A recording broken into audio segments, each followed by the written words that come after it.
Let's see.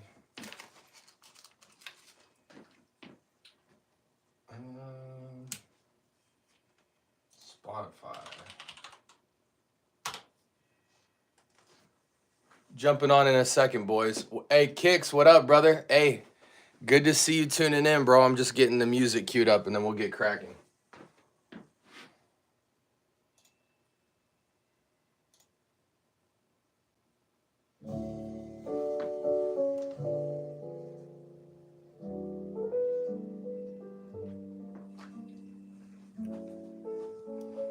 What you got for me, player? What's the sin of the day?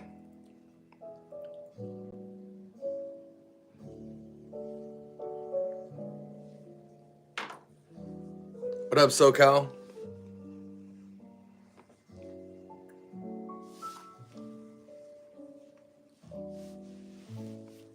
I need sin of the days, boys. Don't come in here not putting that sin of the day. I need that sin of the day. Mally, what up, brother? Bro, Seraphim Blue. So listen, my boy Mike came through. We didn't shoot content today, but that's okay. I figured we probably wouldn't because we were gonna be nerding out over fragrance. But I was showing my boy Mike Seraphim Blue today. Cool fragrance, very cool fragrance. Scent of the day, Encre Noir. Got the original today and it's awesome. SoCal, I'm glad you appreciate it, man. You know, it's hard to appreciate a fragrance called the fragrance of death. But if there's anybody that I would know that would appreciate this DNA, it's 100% you.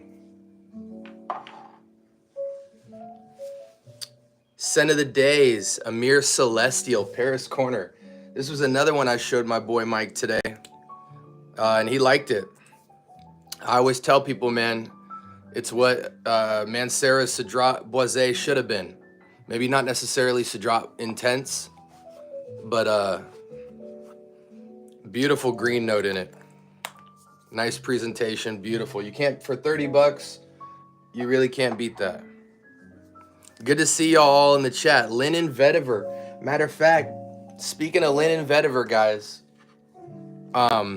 we are doing a Linen Vetiver giveaway. Bro, it's so ironic the fragrances y'all are naming in here tonight. We're giving away a 200 ml, a 150 ml of Linen Vetiver at the end of this week. So make sure y'all are tuned into the episodes. I'll show y'all how to enter. We'll spin the wheel and get that out. Most of my giveaways are going to be like 10-person giveaways because I want maximum amount of people to get in on it. But nonetheless, the single box giveaway will be Linen Vetiver, and that'll go out to you guys this week. So I'll show you guys how to enter. We're going to do like game show style. So I'm going to ask a random question, and the first person to get it in the community chat's going to get the 150 of linen. Dang, y'all are firing off in the chat today. Greenlee, what up? Mally, what up? Sense, what up? Yeah, fire. Was that? Oh, love at first sniff, but it's wait. Oh, it was iffy at first. Yeah, let it macerate a little bit, bro. It'll cool off. It'll cool off into that green note a lot smoother. Just give it like a week. I would say 2-3 days of light spraying on it, and just let it chill on that shelf, man. It'll cook. Scent of the day, Valentino Uomo, Born in Roma, Coral Fantasy. Okay, I see you, genre. I see you. Y'all put your nose on that Coral Fantasy rendition from, might have been Latafa or Armaf. It's supposed to be a decent, like 85% Coral Fantasy out right now.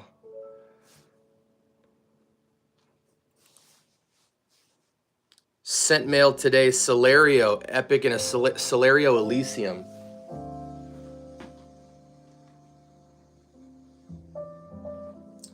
Celerio Elysium is nice, bro. You have to let Celerio Elysium macerate, but it's a beautiful fresh fragrance. I would consider it like an upscale freshie spring summer joint, probably year round if you don't care. Really nice. Definitely, I did a full bottle review on Celerio Elysium, not necessarily Epic, but I did a full review on Celerio Elysium on my channel. Y'all definitely check that out. Definitely a good fragrance worth looking into. It might be like 40, 50 bucks for 100 ml, but worth every penny. What up, Melly? What up, Chocolate? You got a girlfriend last Friday. What'd you get her with? What scent were you rocking? There's 14 people in here. Make sure y'all go on the top right, hit those, might be here for you guys. Hit the 3 dots and like the video.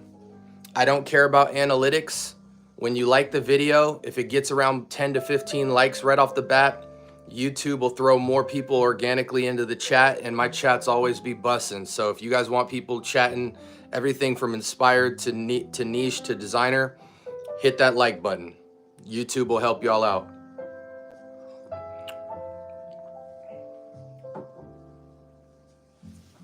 Greenlee, I think your 5-pack of Yaman Lail should come in this week. Same with Kix. Kix's batch should come. Gator's batch should come. So we got a lot of fragrances we're jumping into. I am AI, TL. I am AI. I'm not real. I got to give myself like my fake AI swivel.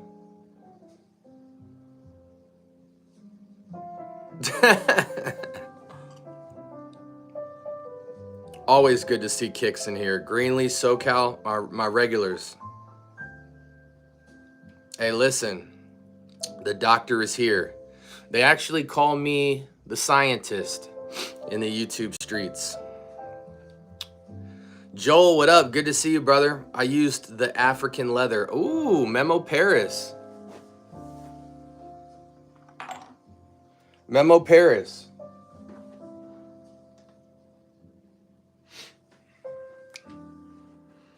African leather, most women's top 10 niche fragrances. I call it expensive tiger piss, and that's a compliment. Can you moderate me? Absolutely not, Chocolate. You're staring at the mods right below you, buddy. My moderation game is impeccable due to my great viewers. Hey, get those likes up, guys. Get those likes up. I need to see 10 plus. Let YouTube flood some people in the chat. We normally average between 500 and 5,000 viewership when we get in here. So I need y'all. Get that thing at least to 10. YouTube will start sprinkling more people in here. Appreciate you, Chocolate. That sounded crazy. What questions y'all got tonight on fragrance, man? What is some stuff you got your eye on picking up? What are some questions about? Do y'all have any combos y'all are interested in lately? Let me know. Absolutely, Joel. Absolutely. Last episode was dope, man. We got like over 100 clips from last episode. They're all going up on the reels this week. What's crazy is because I was chilling with my boy Mike today, the scent of the day was nothing. I had no scent of the day. I had the sillage of 50 fragrances lingering around the house. What's the difference between... That's not even a question, Omar.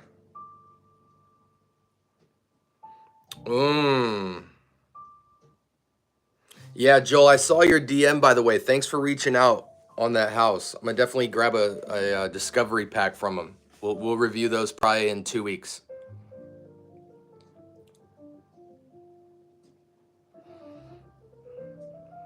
Have you smelled the new Givenchy Society Ombre yet? No, bro, I have not. I have not put my nose to that yet. Kix, you got your eye on it?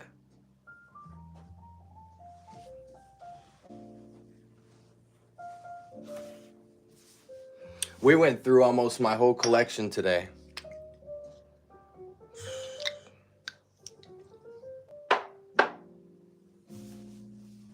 I'm trying to get out of the way so y'all can see the collection because a lot of people get questions about stuff in my collection.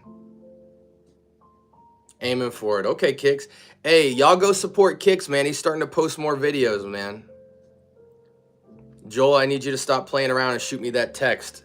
I need a niche guy on my channel.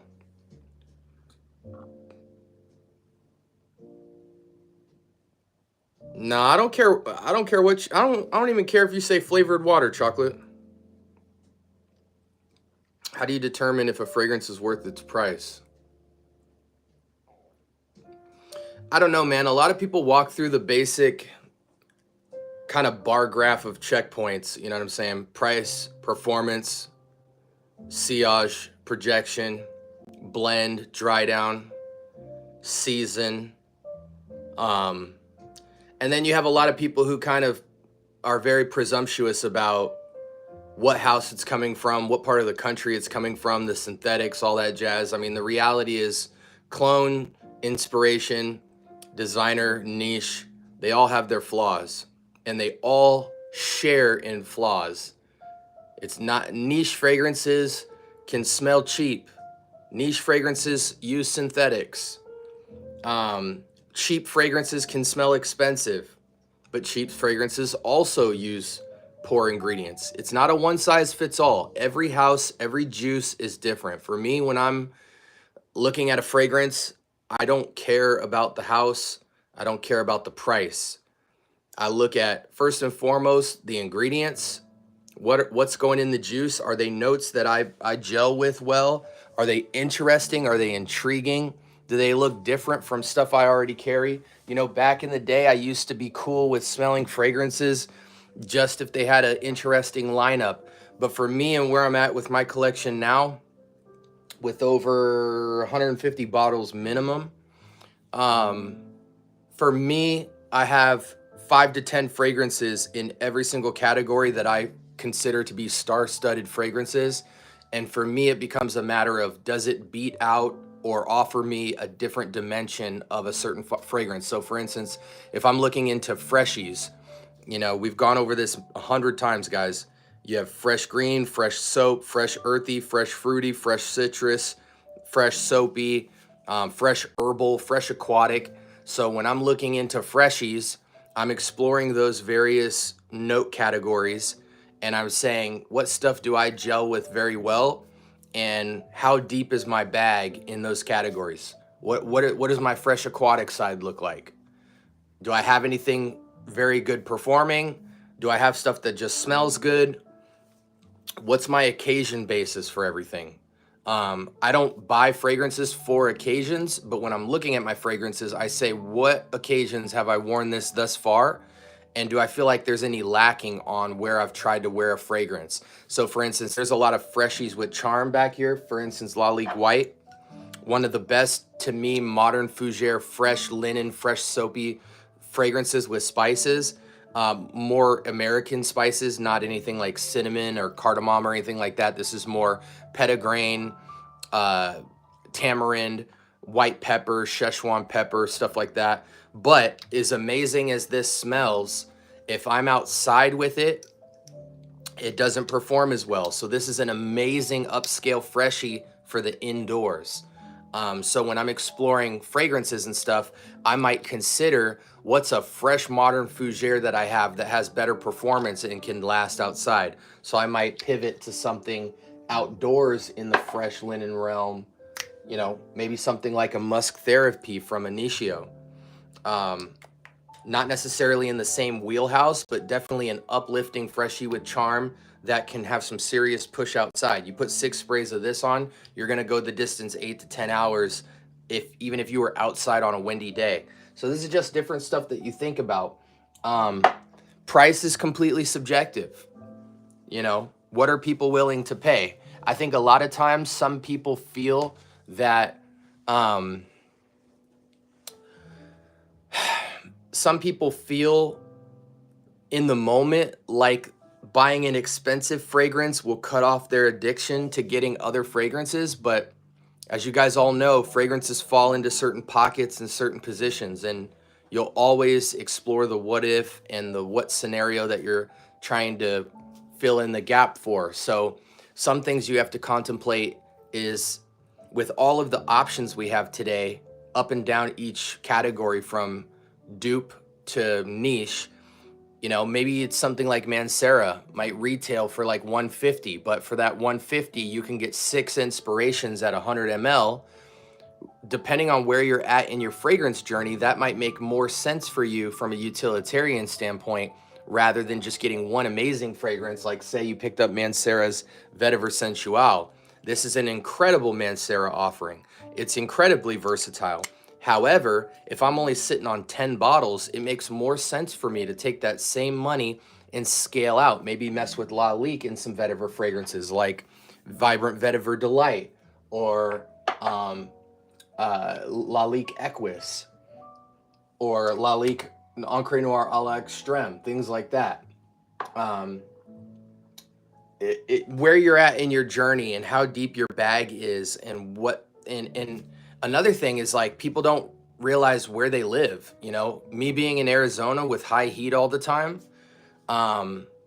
there's a lot of fragrances that I love in the winter fall category or in the cold weather category that I love, but it wouldn't really make sense for me in my region stashing a bunch of cold weather fragrances in my collection, whether I like them or not, because unless I'm indoors and it's cold, I can't really get enough wearing experience to really enjoy the bottle. And for those of you that don't know, I wear all my fragrances.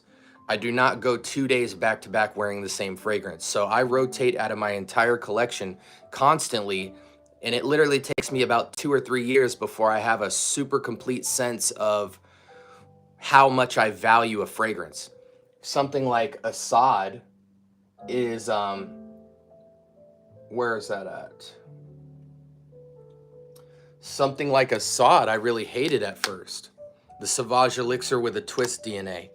Really hated it at first. Let it macerate for like 8 months and it became very nice. It's still not my tea, but my wife absolutely loves this, and the maceration completely changed and transformed the fragrance.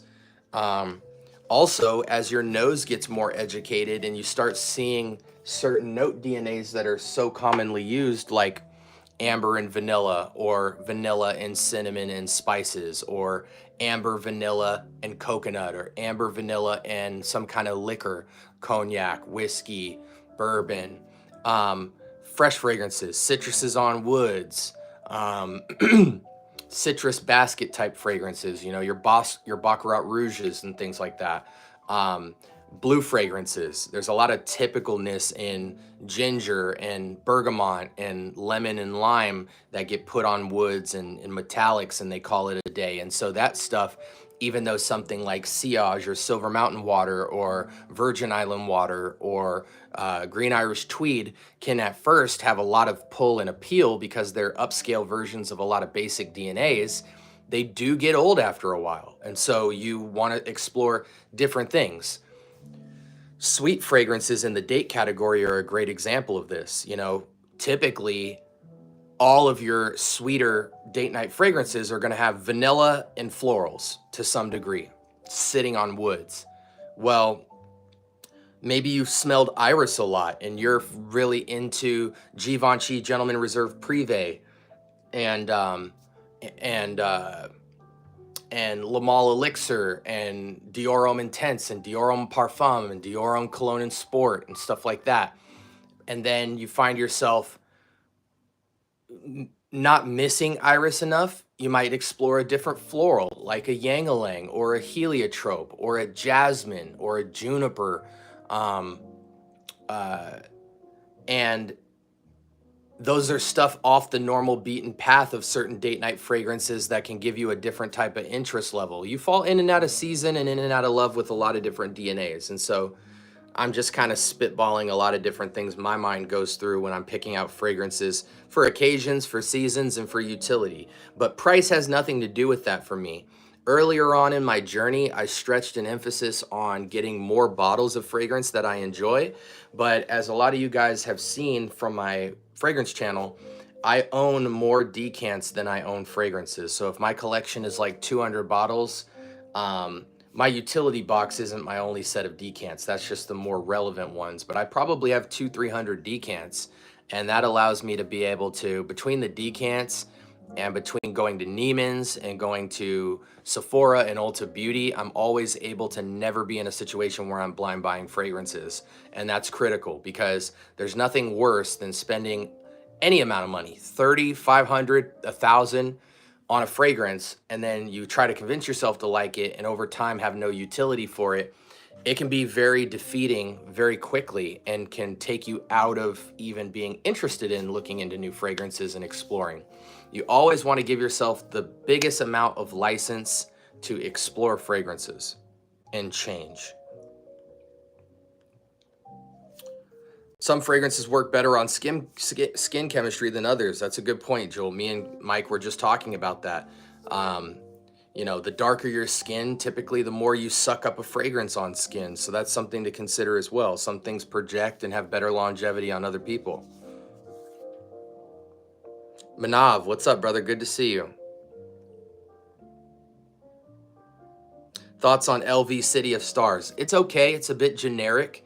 You know, most of the LV line, the perfumer for most of the LV line typically has an emphasis on citrus aquatics, citrus woods, tropical, aquatic, bergamot, lime, lemon medleys, because the fragrances she was doing or he was doing before he went to LV, he was in the designer realm making a lot of tropical upscale aquatic fragrances and stuff. So most of the LV line typically has like an amber, citruses, woods, aquatic feel. So for me, it doesn't matter whether you have L'Immensité or City of Stars or Meteor or Imagination or what's the other one? What's the other one? Pacific Chill. All of those are in the same wheelhouse, and it just comes down to what your preference is in terms of citrus blend, because they're all very top heavy on citrus. So it's not bad. I give it about an 8 out of 10 for City on Stars.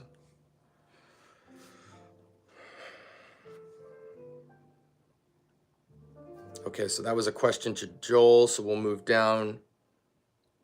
Make sure you like eucalyptus. I don't smell it much, but some people smell it a lot. Yeah, I mean, Seraphim Blue has a ton of eucalyptus in it as well. What are the biggest mistakes people make when choosing a signature scent? That's an interesting question. What are the biggest mistakes people make when choosing a signature scent? This is a really generic answer, but I feel like most people don't have the right and are unqualified to pick a signature scent yet in their journey. The DNA pool that they're choosing from is so small at a certain time that the signature scent is very easy to overthrow. A lot of people these days have signature scents that are only signature for a couple of months, and they're immediately beat out by other stuff that they're working with. So they're not truly signature. They're not stuff where a couple years down the road, it's a fragrance you can always go to, and or even a fragrance that you can rock for a year straight. There's a lot of people that have 1 month signature fragrances, and it's not really truly signature. It's just the thing they're most interested at a given time. They don't really know the utility of it. They have not a lot of wear experience with it. So I think a lot of the issue with people picking signature fragrances is that they simply have not tried enough fragrances to really see the accords that they resonate with.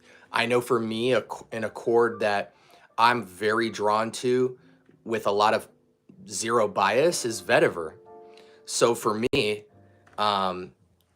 I would love seeking out a signature vetiver fragrance, but I've gone through probably over 40 vetiver-based fragrances, and I'm not talking vetiver as a support, like in a Roja Parfums Elysium or something like that, where it's citrus medley up top with some florals and amber, and then vetiver in the base. I'm talking fragrances that have vetiver from start to finish in the dry down and are stars, vetiver sensual being one of them.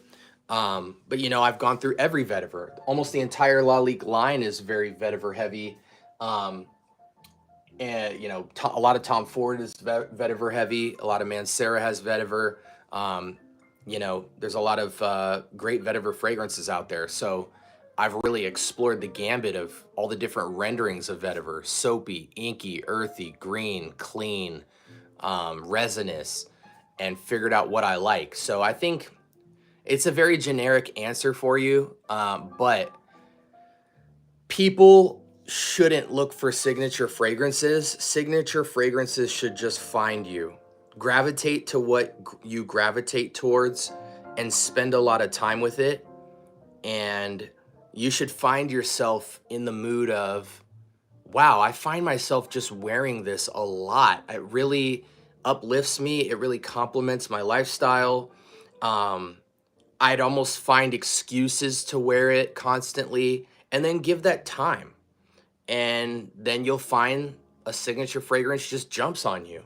A lot of people didn't realize Ferragamo's bright leather, how signature it can be. And signature doesn't have to be multifaceted or hyper complex or multi-dimensional. Signature is just something that speaks to you more than others and has good utility and fun wearing experience. When you put it on, it changes your mood. It has tons of purpose for you, and you just find yourself making excuses to wear it. The very conservative, conventional way of approaching signature is like by categorizing it. You know, what's my signature freshie? What's my signature date night? What's my signature office? What's my signature herbal? What's my signature floral? And you can do that too, but I find that that's only really necessary if you have a deep bag in your fragrance collection and you want to kind of sort your mindset a little bit into categories, because then you kind of are rotating through several signatures. But if you don't think you have, like, I'll be honest with you guys and transparent.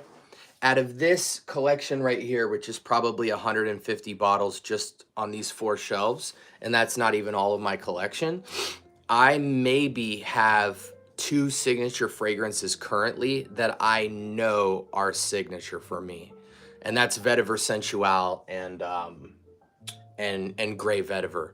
And most people wouldn't even say that Gray Vetiver is signature because it's so clean, so inoffensive, and so office executive feel.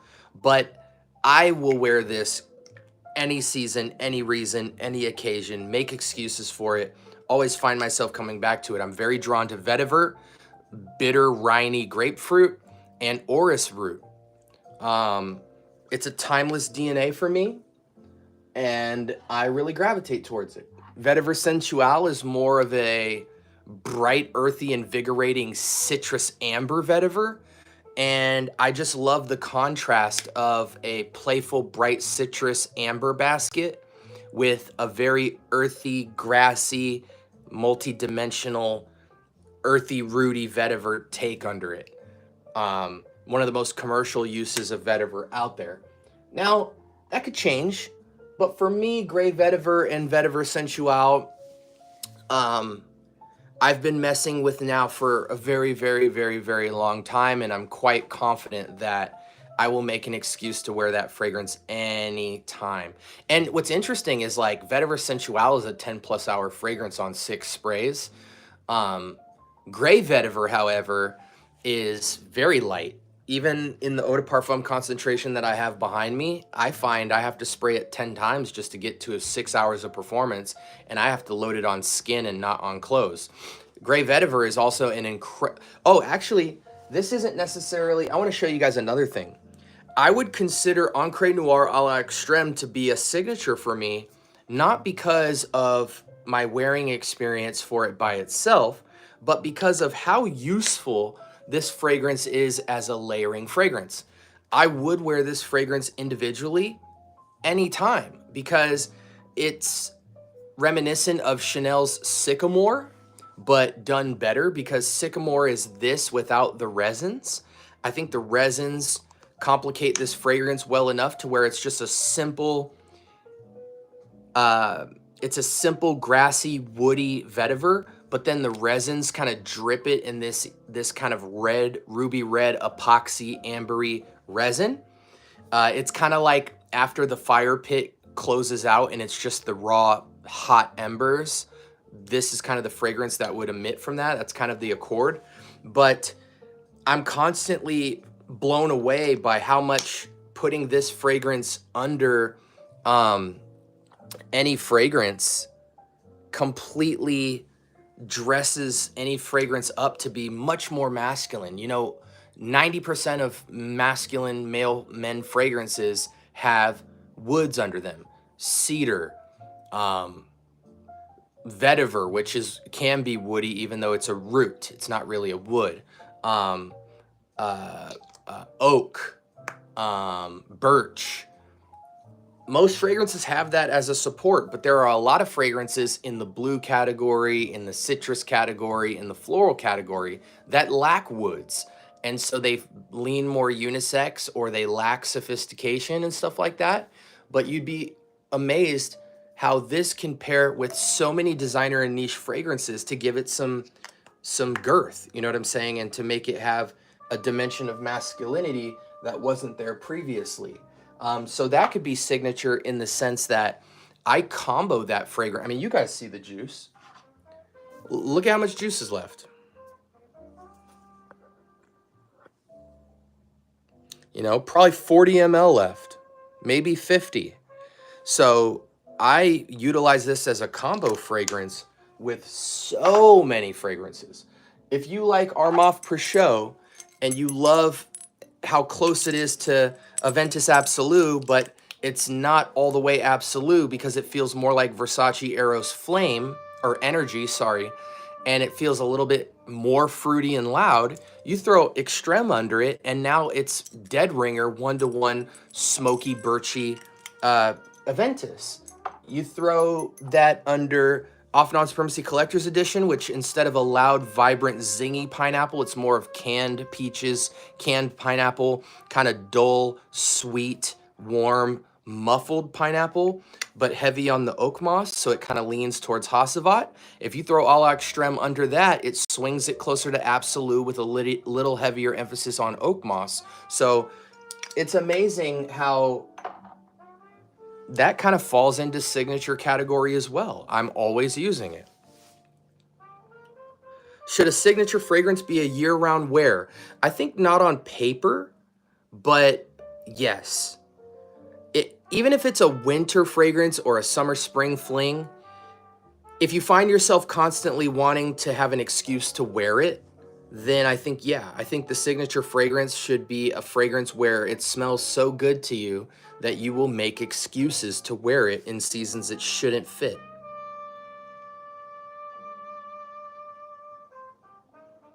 A lot of people asking Joel questions as well. Appreciate you guys. Joel's definitely an incredible resource. Thoughts on Paco Rabanne Invictus Platinum? It's an okay fragrance. It's slightly above average. I give it about an 8 out of 10. Metallic, sweet, aquatic, citric. A lot of Paco Rabanne and 1 million line is too sweet for me in my taste. I like my sweet to be a supportive role, not a lead role. But the thing about Paco Rabanne and 1 million and all that stuff is in the sweet category.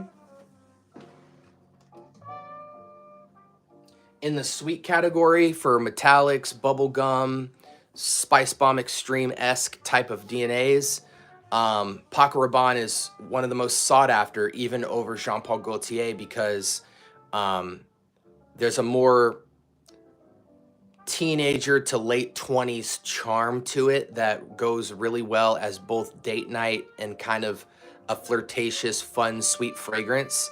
And a lot of young guys wear sweet fragrances year round, even though they shine better in cold weather. A lot of people have no problem wearing Le Male Elixir, Ultra Male,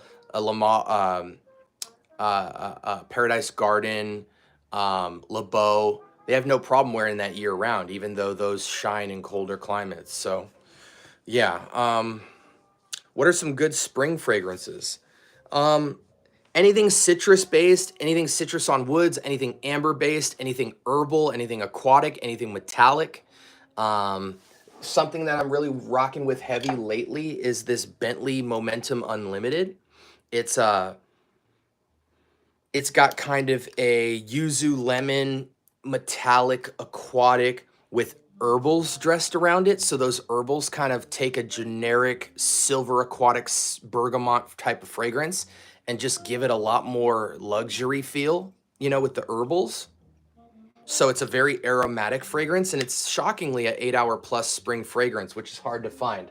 A lot of fresh fragrances, green metallics, citruses are 6-hour and underperforming fragrances. So I've really been messing with that one for springtime. Lalique White, Vetiver Sensual, Lalique Equus, um, Acqua di Gio Armani, Eau de Parfum, Eau de Toilette, Profumo even, Mercedes-Benz Intense, even some Mont Blanc Presence, Mont Blanc Legend Spirit, Mont Blanc Legend Blue, Explorer even, Mahir Legacy Silver, Sedley Inspiration. Yeah, try those out.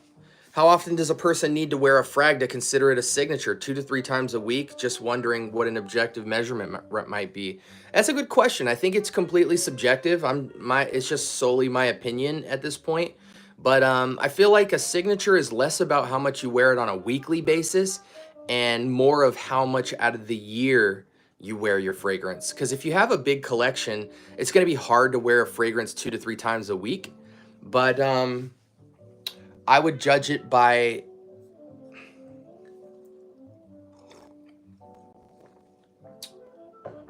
I don't know.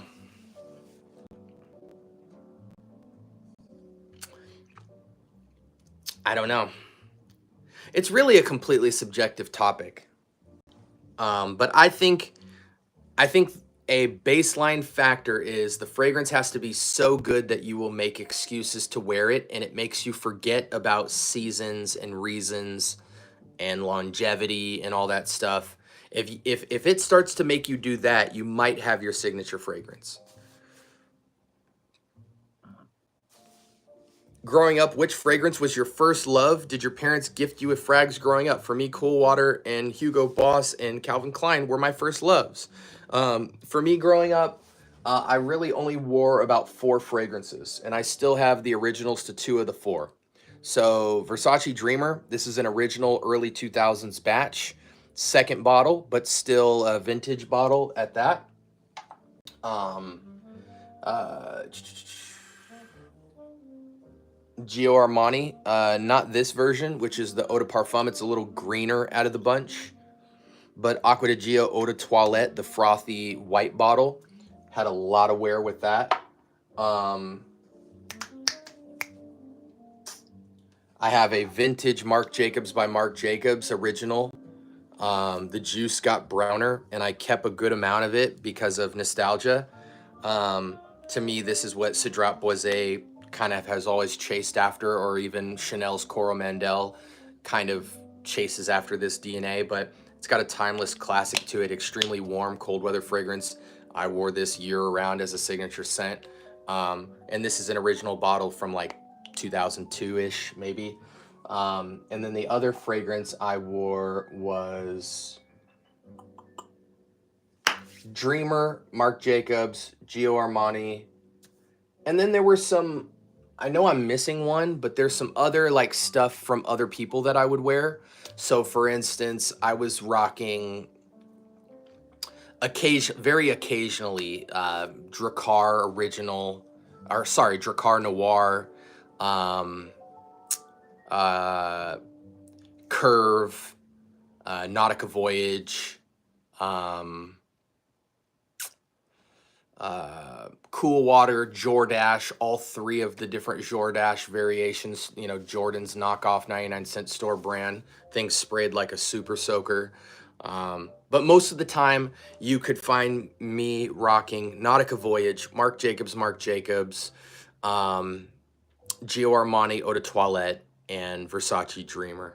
For the most part, pretty much around the clock. Talking about vetiver, maybe it's this year's summer I will get around to Emerald Lunar vetiver. I might have to get a decant of that, Joel. Woods give the scent hold. Absolutely. Do you have Versace Eros Flame? No, for me, Flame is If you're a fan of Versace Eros, you will absolutely be a fan of, in the order of, some people consider Energy to be number one, Eros 2, Flame 3. For me personally, I think Eros EDT is the best price to performance and DNA, even though Parfum Eros smells better than the Eau de Toilette. Price to performance, the Eau de Toilette is still going to be a 10-hour plus fragrance, and for about 35 bucks, you can get a 100 ml bottle. That's absolutely insane. And Eros EDT is the highest complimented fragrance among women of all time in the designer category. It almost never loses a street battle versus anything niche, anything designer. But if you like Eros, you will pretty much equally like or love Energy and Flame. To me, out of the three, Flame is the worst. For me, my order goes Eros, Energy, and Flame. And there are better Versace fragrances that beat out Flame as well to me. But if we're just simply talking the Eros line, it goes Eros, Energy, and Flame to me.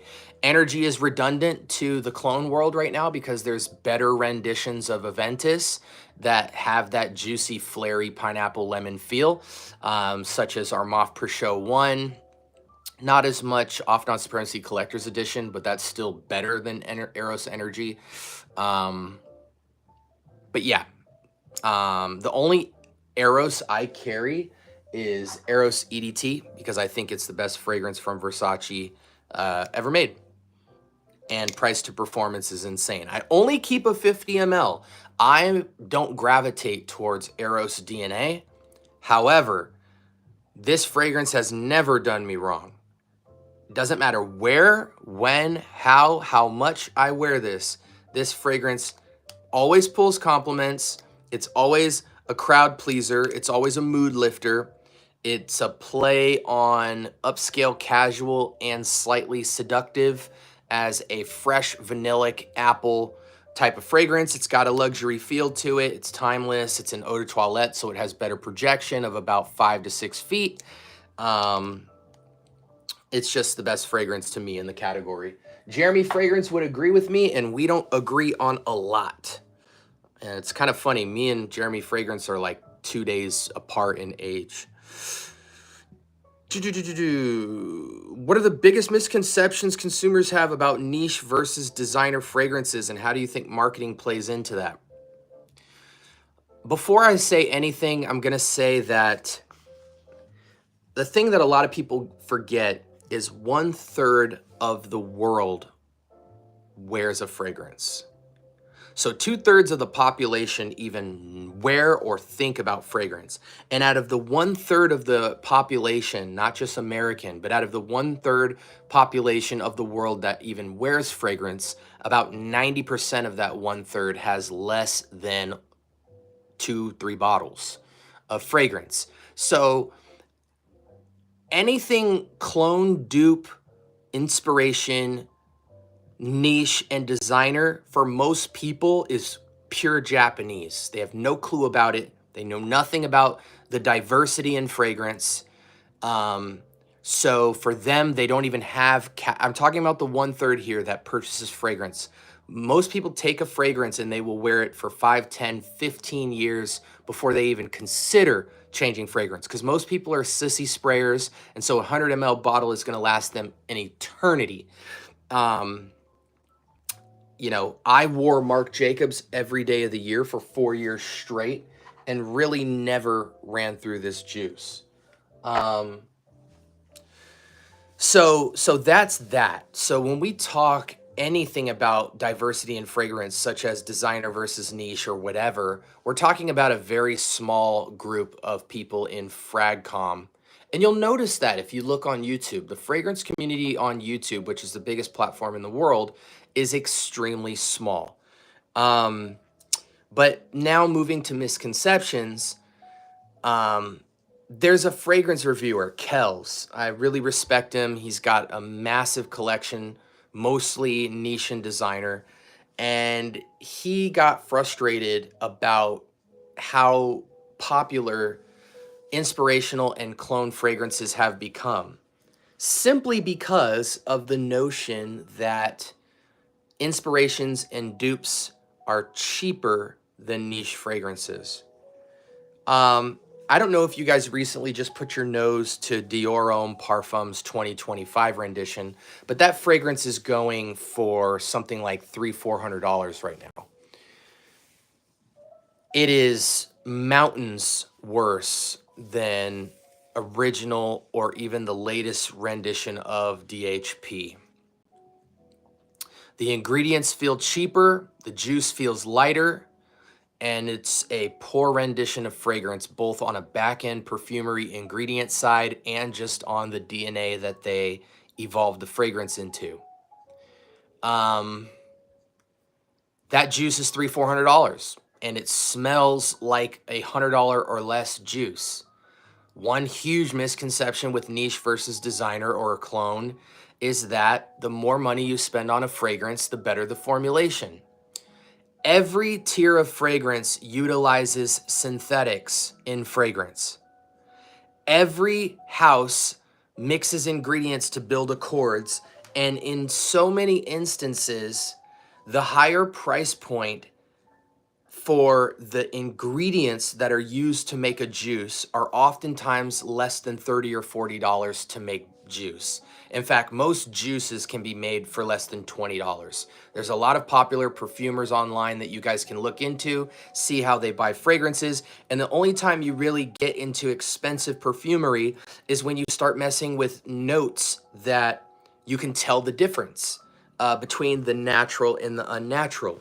Oud is one of them. Rose is one of them.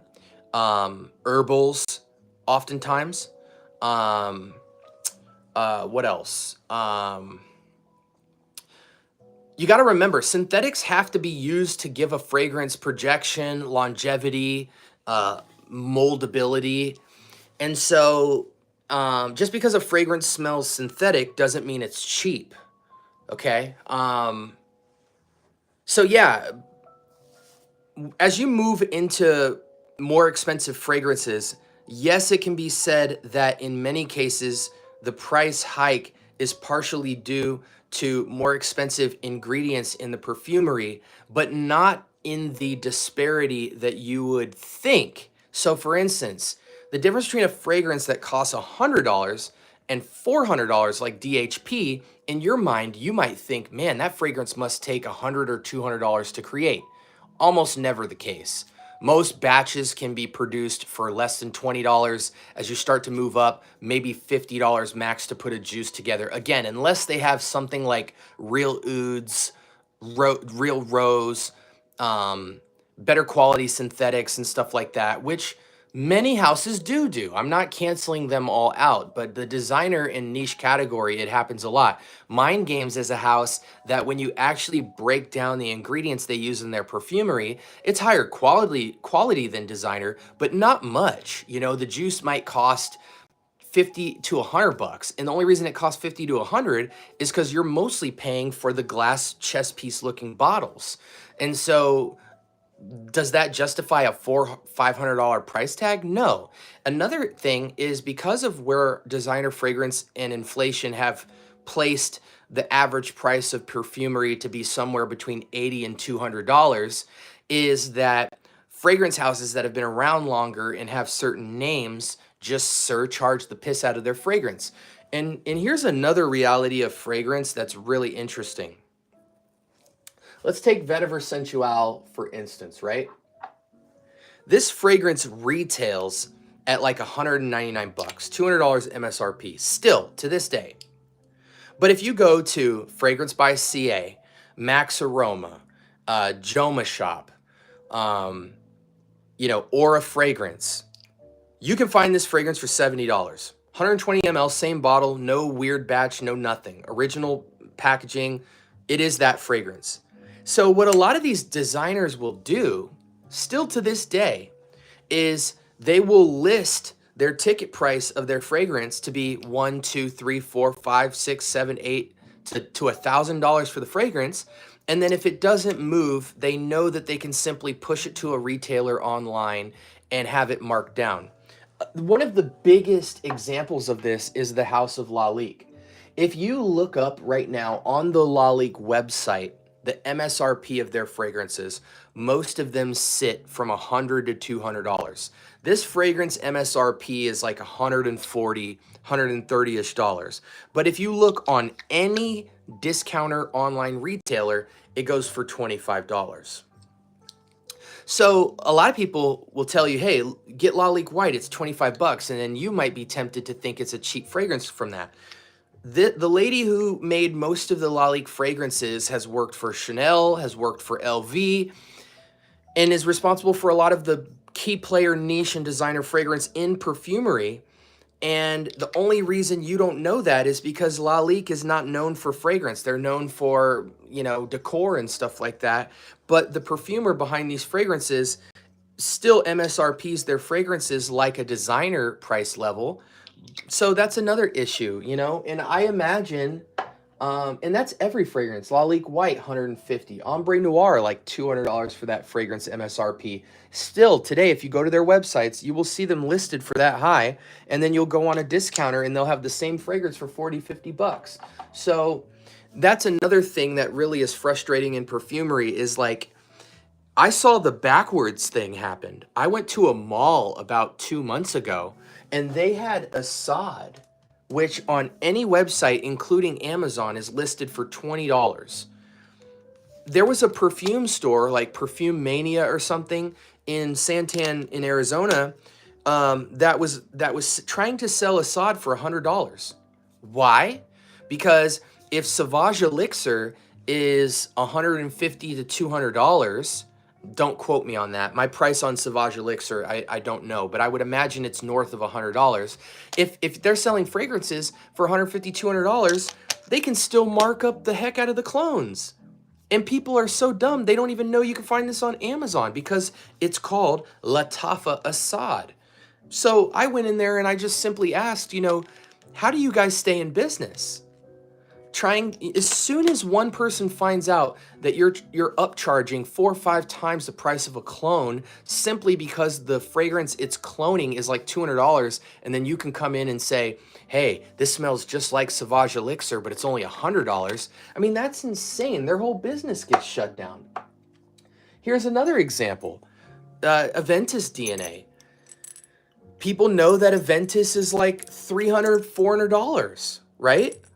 So I've seen people take Armaf Peugeot, which is walking in the veins of Aventus Absolute, and charge $150 for this fragrance, even though any discounter offers this fragrance for $40. And they can get away with it because anybody that wants Aventus still sees the savings instead of spending $400, they can drop $150 on a super upcharged fragrance like this and still get Aventus. Little do they know, if they were to just simply do a Google search of this, they can get it for $40 with shipping included. So the game is so upside down right now that a lot of people are frauding the system based off of name, based off the fact that nobody truly knows how much a fragrance costs to manufacture and make. Jeremy Fragrance is a great example of this. You know, his bottles cost like $2 to mass produce, and his juice costs like less than $5 to make. And those fragrances go for $200, $300, $400, and $500. So, you know, the fact that people don't know how much juice costs to make plays into it. Brand name plays into it. How much information you don't know plays into it. But the clone category is showing us in a very short period of time that a lot of designer and niche houses are going to go out of business. Because once people start figuring out that for $100, they can get 400 to 500 ml bottles of just about anything under the sun, under the designer, clone, dupe inspired category. And so they can take $100, $150 and have 4 to 6 fragrances, which is double the amount of what the average 1/3 of the world fragrance owners even has. That's going to be a new experience for a ton of people. A ton of people are going to be able to get 4 or 5 bottles of fragrance, be completely okay with that because they only had 1 or 2 bottles before, and that's going to last them their lifetime. So misinformation is being capitalized on in every way at the niche, designer, and clone level. We're really in crazy times right now.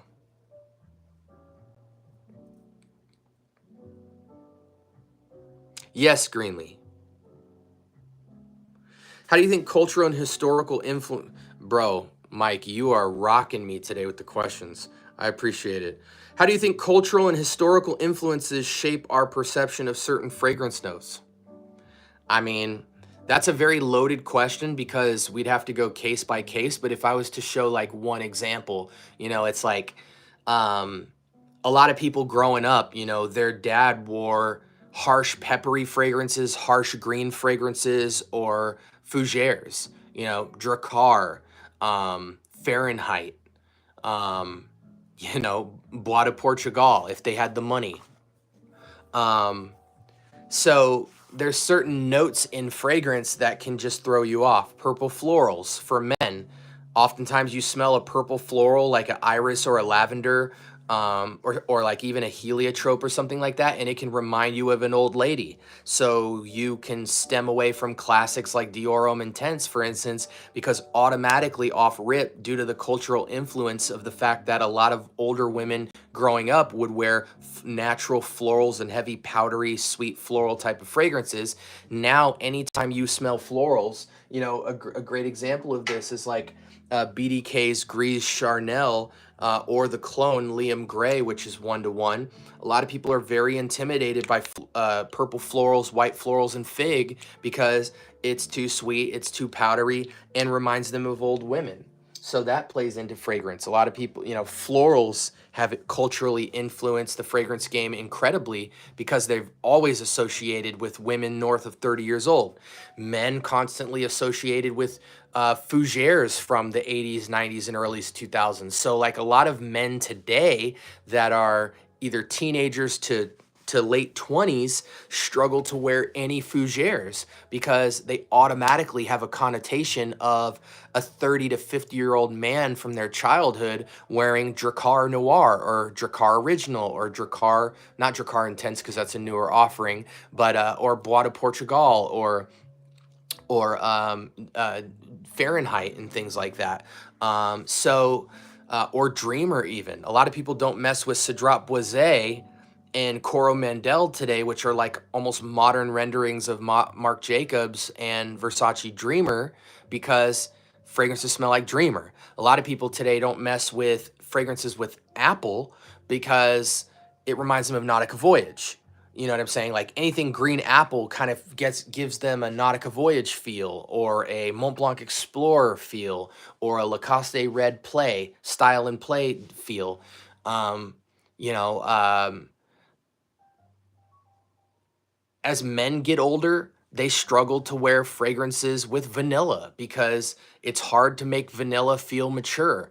And most female body sprays growing up in school, um, and younger women have vanilla heavy floral, citric, and spiced nuanced fragrances. So sweet can be a hard category for men culturally because the only thing they smelled growing up on women was sweet, powdery, and spicy fragrances. So, um, even like regions, a lot of Indians, or Middle Eastern folk deal with spices, So if I put cumin in front of an American for fragrance, he would probably be nauseated and want to throw up. Whereas if I showed cumin to any of my Middle Eastern viewers in here, they love the note of cumin. So spices, people are off put by pepper, cumin, coriander, um, cardamom. Some people really like it, but again, the general public with spices, Americans are typically only familiar with hot sauce and pepper, and even that is unimaginable in fragrance. So anytime you get black pepper in a fragrance, it's very off-putting. Um, you know, um, and so the idea of upgrading spices to cardamom and coriander and tamarind and cumin and all that stuff just seems completely unfathomable. Um, You know, oud as well, rose as well, mineralic as well, seaweed, stuff like that. Maybe seaweed accords might go crazy with Asians. You know what I'm saying? Because of the things that they eat and the type of elements that they're around. I don't know. It's just a very deep question, but it has huge impact on fragrances. I'm looking for a gentleman's classy masculine scent that performs good, something rocked with a suit. Classy. What's the most classy fragrance I have that goes with a suit?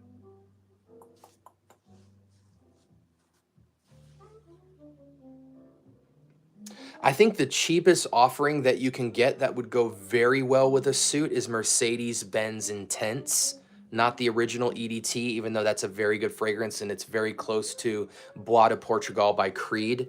Mercedes-Benz Intense for $30, you can get 150 to 200 ml. Very good offering there. Lalique Pour Homme Lion is an incredible timeless fougere that would go great with a suit. But if you want something more modern executive feel, with modern touches, you can never go wrong with Grey Vetiver Eau de Parfum. Another kind of like OG fragrance would be Bentley for Men Original or Bentley for Men Intense if you can handle the note of rum. But I typically feel like this is more classy than Intense, even though Intense is the more mass marketed fragrance because it just ramps this up. This tones all that rum down and makes it feel more modern, timeless fougere. So Bentley for Men Original. Is it an Eau de Parfum? Eau de Toilette.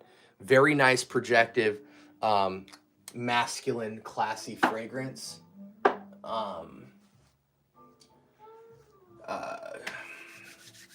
What else? Lalique Insumi. Very beautiful classical fragrance. Lalique Equus, very classical fragrance. This is a little playful, but it still has a luxury feel. So I think you can suit this up, but this is a nice rendering of Elysium. This is FOMO Fraghead's Asylum. 10 out of 10 closeness in terms of that DNA. I don't really feel like Elysium is very suit and tie, but it depends what your suit and tie vibe is. Some people rock jeans and a blazer. So if you're in that vibe, Elysium might be a great offering for you. What else? Musk Therapy. No, not Musk Therapy. I take that back.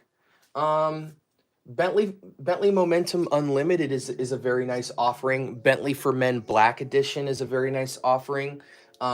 If you want something that's just like tried and true, super classic, you can go Latafa Socrate, which is chasing in the line of Acqua di Gio Armani Profumo, which is hands down the most modern, timeless, best DNA rendition of Acqua di Gio Armani. But you can get it for $20 on Amazon. Socrate 100 ml. This is like 9.5 out of 10, close to Profumo. If I remember correctly, I believe this is it's bergamot, citrus, vetiver, patchouli, and incense. Just think Acqua di Gio Armani with a little bit of smoky incense in there to kind of masculinize it up.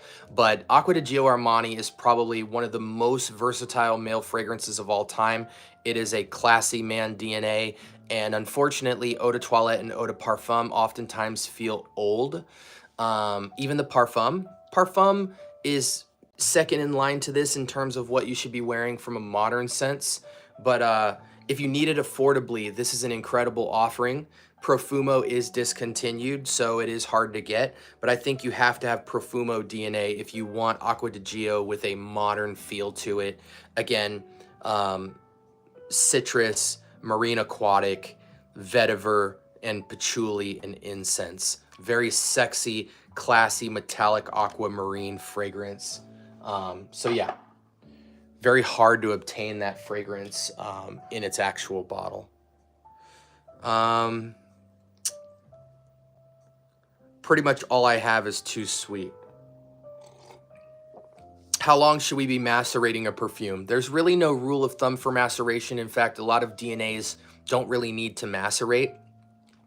Also, a lot of fragrances are poorly constructed, so it might smell good in the air and then just might break apart on your skin.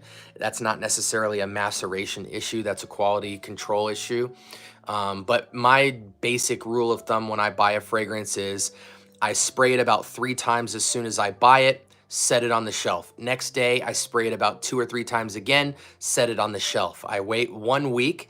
After that 1 week, I'll take it out, spray it 1 or 2 times, and then from that point, I will just observe the fragrance. If it's good enough at that point, I'll rock it consistently. If it's not good, I'll start checking on it once a month.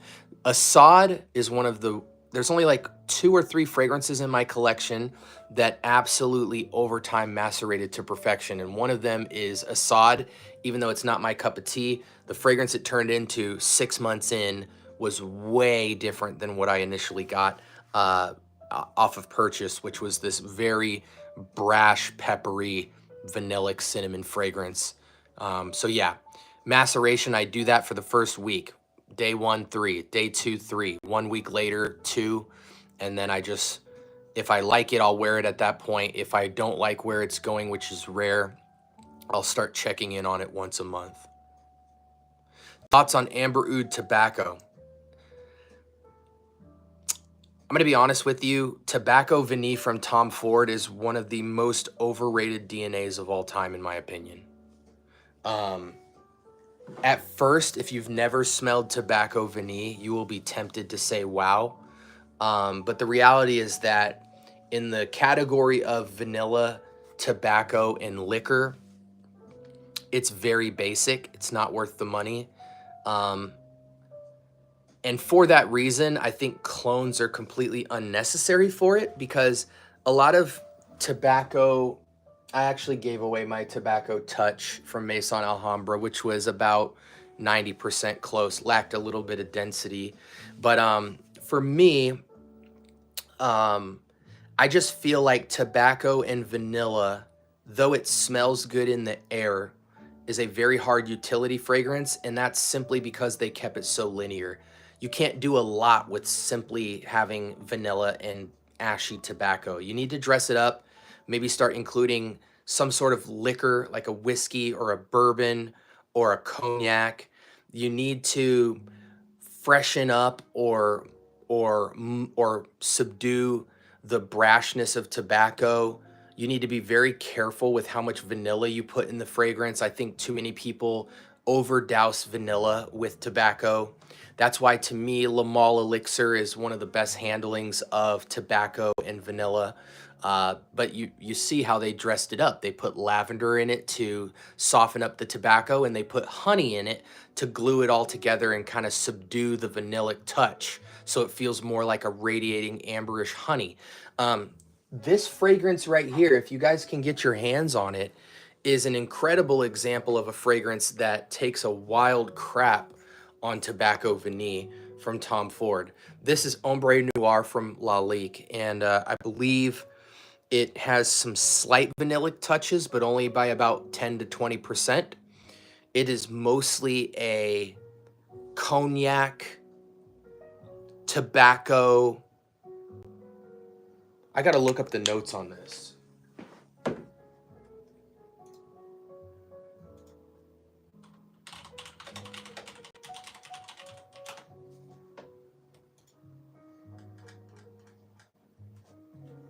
Okay, so the note breakdown for this, guys, is pretty incredible.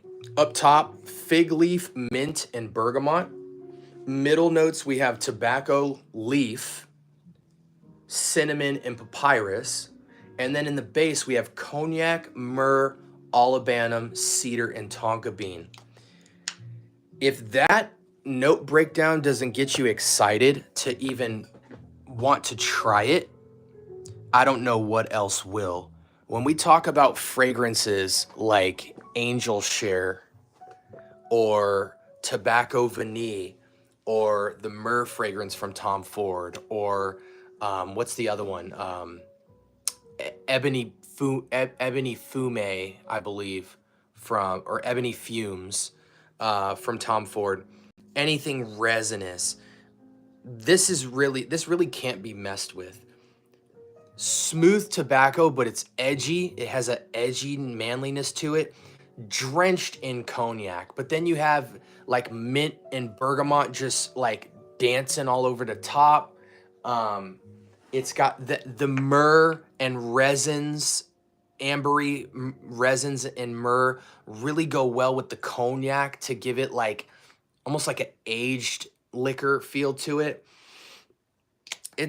This is one of the sexiest date night fragrances, but I think 30 and under can't really wear this.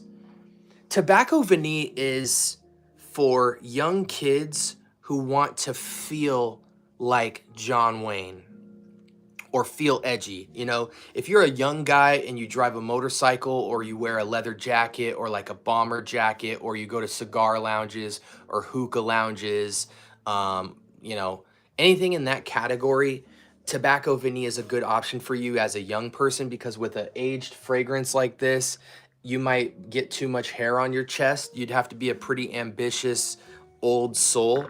But yeah, so I'm kind of blabbing here. Let me see what kind of last minute questions I have. We're gonna cut it short soon.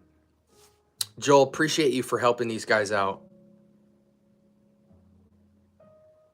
Just bought Dolce & Gabbana Light Blue O Intense like a month ago yesterday, and I got Versace Pour Homme, and they are so similar, I was kind of mad.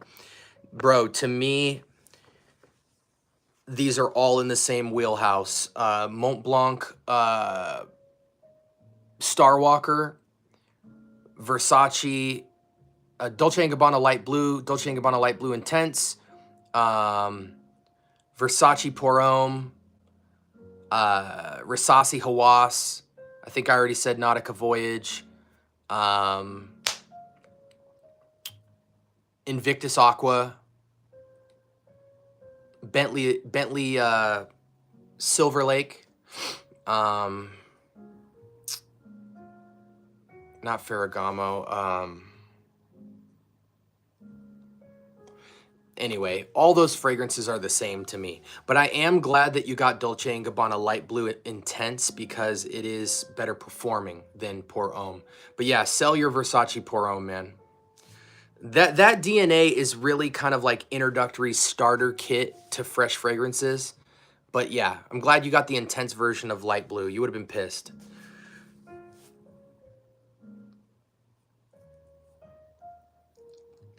Yeah, I mean, I think Charuto is a good alternative to Tobacco Vanille, but I'm just really let down by Tobacco Vanille. I think they could have just took it so much other directions, you know.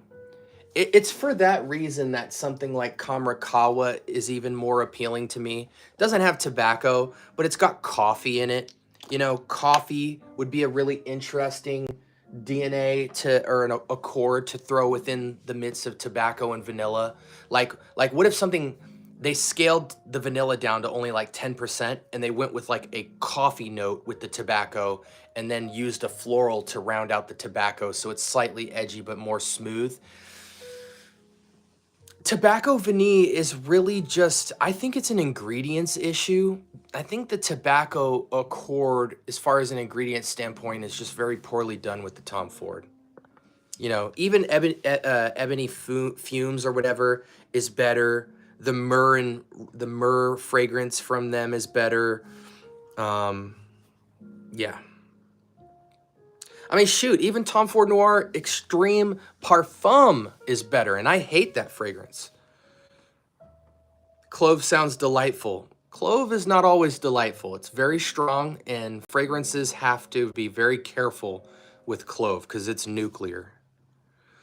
I bought Fragrance World Essence de Blanc to satisfy my curiosity. It smells really like the vibes entering an Asian restaurant because of the ginger and spice. That's interesting, Shura. To me, oh, you got French Avenue is Fragrance World. To me, if it was Asian influence at all, it would be like an Asian spa. You know, an expense, not one where you go in and pay $10 for a good time or whatever, you know, or like in the mall where you go in them and you you pay like 10 bucks and you get like an hour massage or something in the mall. This is like an upscale, like in Chris Tucker and Jackie Chan's Rush Hour 2, when they go into that parlor and there's like 50 Asian women sitting there, and each of them get like 2 or 3 women a piece to massage them or whatever. This might feel like that kind of parlor, but if you take that out of your mind, this is essentially a lot of musk and white florals, like a medley of white florals. Very fresh. This intimidates a lot of men because it feels a little too powdery, floral, sweet. But I think it's very classy, very unisex, and for musk lovers, it's a staple. Very cool vibe on it. I've tried 100-year-old oud in Dubai, and it's very strong. Yeah, I'm surprised you didn't wear your COVID mask when you did that. Yeah, to be honest, there's only one valid clone for Imagination, in my opinion, even though there's like 100 of them, and it's Sahib Intense from Ard Al Zafran. Um, do I have that to show? Yeah. It's a crazy looking bottle, you know, but Ard Al Zafran Sahib Intense is the best Imagination clone to me. Imagination is another DNA where when you smell the original LV, it's cool, it's fun, it's playful, it's got a luxurious, playful vacation vibe to it, but it's a DNA I'm just very played out with. I'm very tired of it at the moment. Good to know, Joel. Hey, it's cool how educated you are about all this. Yeah, I appreciate it, man. I'm here to help you guys. Went to Sephora to sample today, and my favorites were YSL Myself, Le Parfum, and Spice Bomb Night Vision, EDT. Green bottle, I think? Interesting. You've got some interesting leans, man. My favorite YSL will always be L'Homme. Always. But I think you'd be shocked to see where I rank Myself. But Myself is a good fragrance. YSL Myself is a good fragrance. I don't want to hate on it. Night Vision is okay. It's a bit synthetic, but I think for the age group it's targeting, like, it's a great fragrance. Let's see.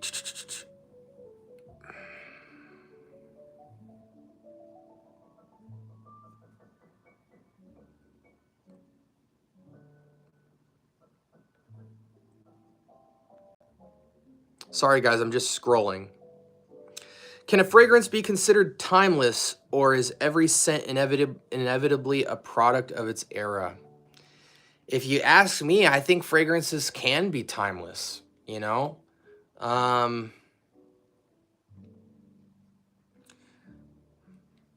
wish I could name you some.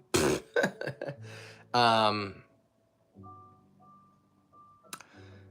think Americans are spoiled, and because of that, we don't appreciate fragrance enough. It's amazing to me how many people might say something like, you know, Gio Armani is dated.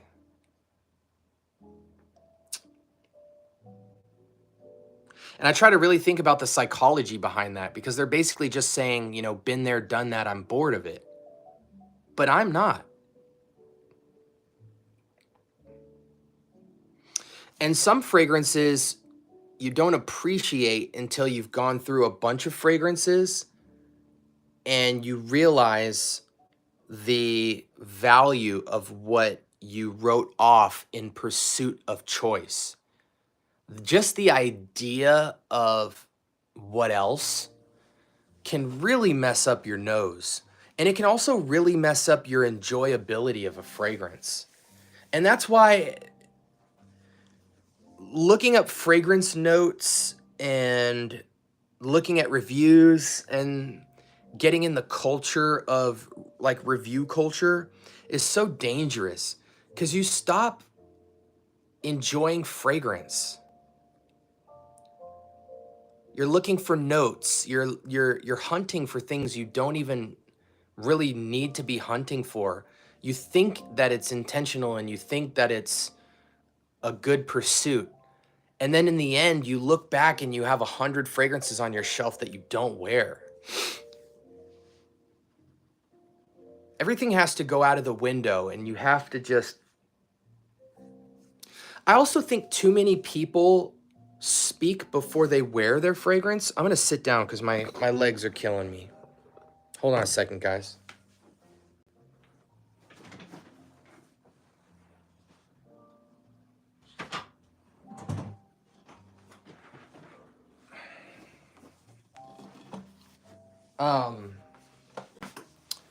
I feel like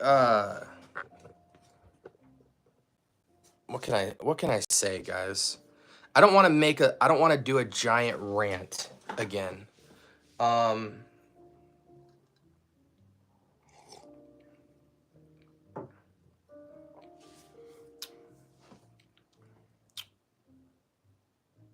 What do I want to say? Sorry, guys. I want to say something like very like light and have heavy impact.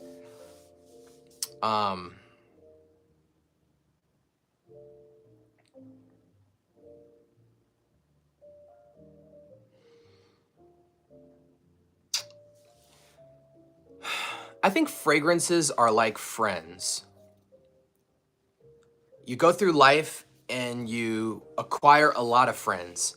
And like in middle school and elementary school, you're timid, so you don't have that many friends, but you know a lot of people. You know, you might know 50 or less people by name, and you appreciate different things about each one of them and different environments. You know, these are my party friends. These are my sports friends. These are my friends at lunch. These are my club friend. You know, like I go to different clubs after school, and these are my church friends and whatever. And everything falls into circumstances and vibes. And then you might get to college and you might know hundreds of people. And you love just the variety of going through hundreds of different relationships. And your phone has more phone numbers in them than ever in college because you just add people for any reason, any particular interest connection point, and you will get a phone number. And then you get old and you realize when you actually do an audit on your friendship circle, you look in your phone at people that are timeless, and you can count on your hand how many there are. So if you had 100 people in your phone, maybe only 10 of them are people who when I say stood the test of time, I don't mean that people who didn't stand the test of time are not valuable people and meaningful people to you. I just mean that people who, for whatever reason, how God works, they just remain in your life for a long time, and they put the intentionality towards you and the same effort, and the relationship went beyond the lifestyles and interests to where that person just really valued you on a whole different level. You can count it on your hand, right? And I think fragrances are the same way. You hit different seasons where you only have a couple bottles. And then you get in a season where you have a ton of bottles and you have reasons and seasons for all of them. And then as time goes on and as you age with fragrance, you can always count on your hand the number of fragrances that you just always wore and you always went back to. So I think there can be timeless fragrances, but if we're really honest in terms of fragrances that could go 10, 15, 20 years down the road with you, it's always going to be selective. And I think it has one to do with like which fragrances give you the most memories, and two, comfort. Which fragrances um,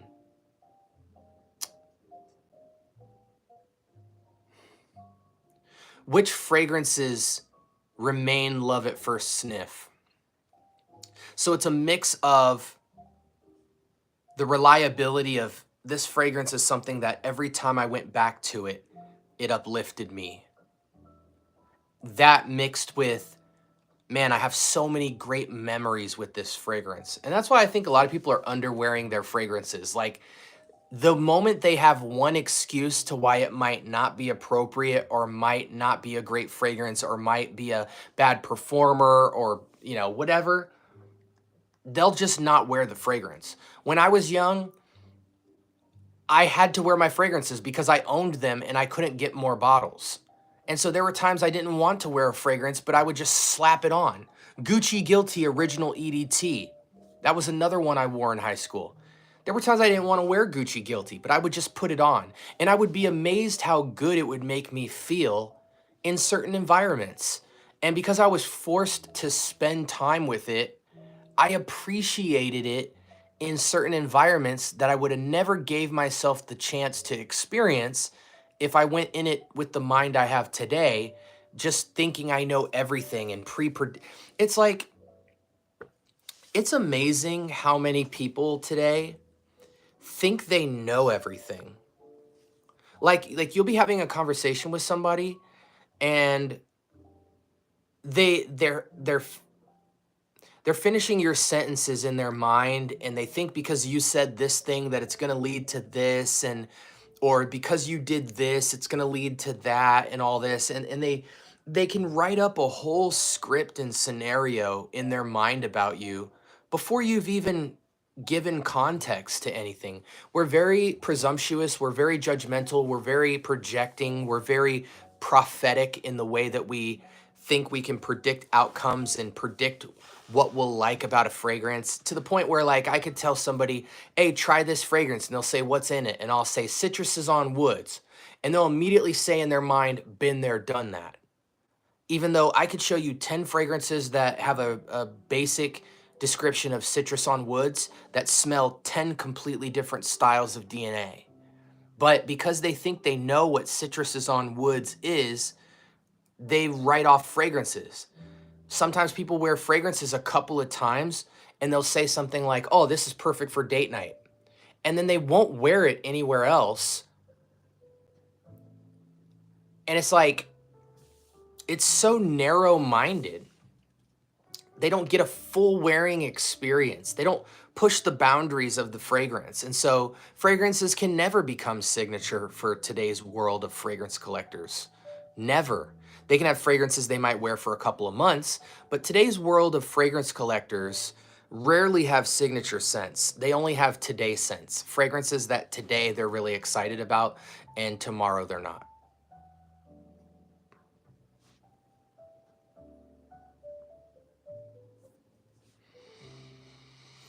Blake, what's your favorite summer frag so far in your collection? And I'll make a recommendation.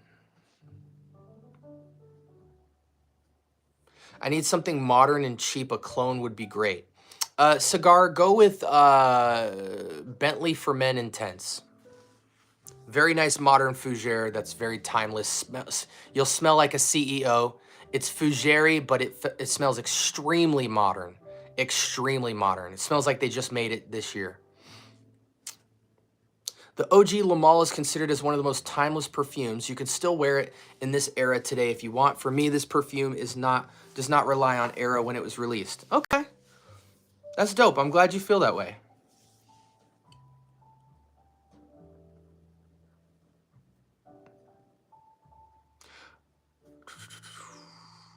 Any opinions on Penhaligon's, if you come across any of them, wondering because of the price point?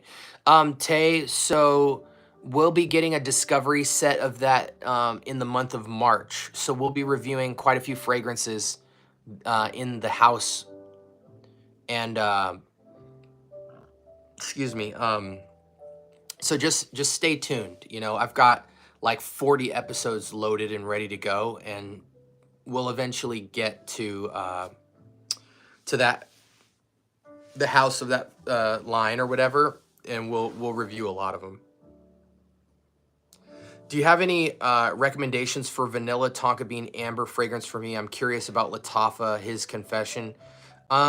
Best vanilla fragrances at the designer level right now, and again, these aren't best, but they're definitely like top 5-ish, is Mercedes-Benz Club Black Edition, Jean-Paul Gaultier Le Male Elixir.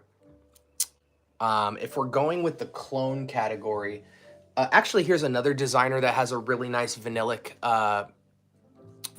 incense vibe to it, but it's extremely fresh, so it can go versatile outside of date night. Jesus Del Pozo's Halloween Man Shot. An incredible date night juice, but fresh enough to go any season, any reason. What's another affordable vanillic banger? Like a Tuxedo DNA, vanilla, cardamom, spices, booze, YSL Tuxedo, or, Maison Alhambra Kismet. I call this the James Bond fragrance.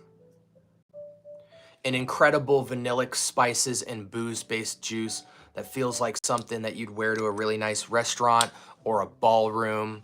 It's a great Gatsby fragrance. Picture Leonardo DiCaprio on the balcony with champagne in his hand. This is what that would smell like. So definitely tonka bean, definitely warm amber, definitely vanilla, but added with some cardamom and spices. Not a very spicy fragrance, more of a boozy vanillic, but it's a very nice offering as well. So there's a couple options for you. Most synthetic smelling fragrance house. I don't think you can qualify fragrance houses as more synthetic than others. I think every house has absolute bangers and every house has absolute duds. Every single house. I don't care, niche down. If we're going to Chanel, Tom Ford, Bond No. 9, Roja, Frederick Malle, Initio, Amouage, Xerjoff, Mind Games, it doesn't matter. They all have duds. Good stream tonight. Appreciate you, Greenlee. Shamil, what's up, brother? Love your live talks. Thank you, Dontarius. I appreciate you. Hey, guys, a lot of people have been buying fragrances off my recommendations. I know you guys know this, but this month alone, I think over 25 fragrances were purchased based off of recommendations of fragrances I had in my lives. And so far, everyone was satisfied. I think we had one guy that said the Musk Therapy clone from French Avenue or Fragrance World was a little feminine for him. So I gave him some recommendations on how to tone that down with some Tom Ford Oud Wood or Maison Alhambra's Woody Oud or like a Ganymede type DNA to just kind of earth out the white florals to the musk feel. So it's a little less sweet. But so far, it's been like 99% of people just absolutely thrilled with their offerings. A lot of the purchases this week included Lalique Equus, Lalique Insumi, Zara Man, Bentley, various Bentleys, Vibrant Vetiver Delight, Amir Fire Your Desire, Tom Ford Grey Vetiver, Off Non Supremacy, Armaf Peugeot, Odyssey Homme Black Edition was purchased this week. Supreme L'Homme Extreme, the L'Homme Ideal from Guerlain was purchased. Again, people don't buy fragrances from me. They just take fragrances I recommend for free and they go and buy them based off questions they asked me or reviews that they saw from me. And a lot of people have been really blessed by that. So definitely appreciate you guys taking my recommendations. I don't take that lightly, which is why when I answer questions on my lives, I get so thorough. That's why people call me the scientist. What does Amir Celestial smell like? Heard someone say it smells like a hospital floor. Amir Celestial. Okay, so Amir Celestial is what I would call first and foremost, it's a clone of Ganymede. And Ganymede is a very, very earthy, mineralic, I would call it an earthy, mineralic, complex bubble. In fact, I'm going to grab Ganymede real quick.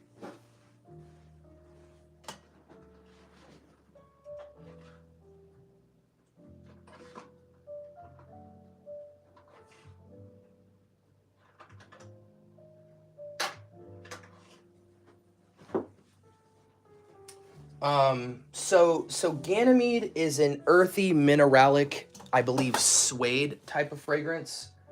But it's very earthy. It's got good performance, sillage, and projection.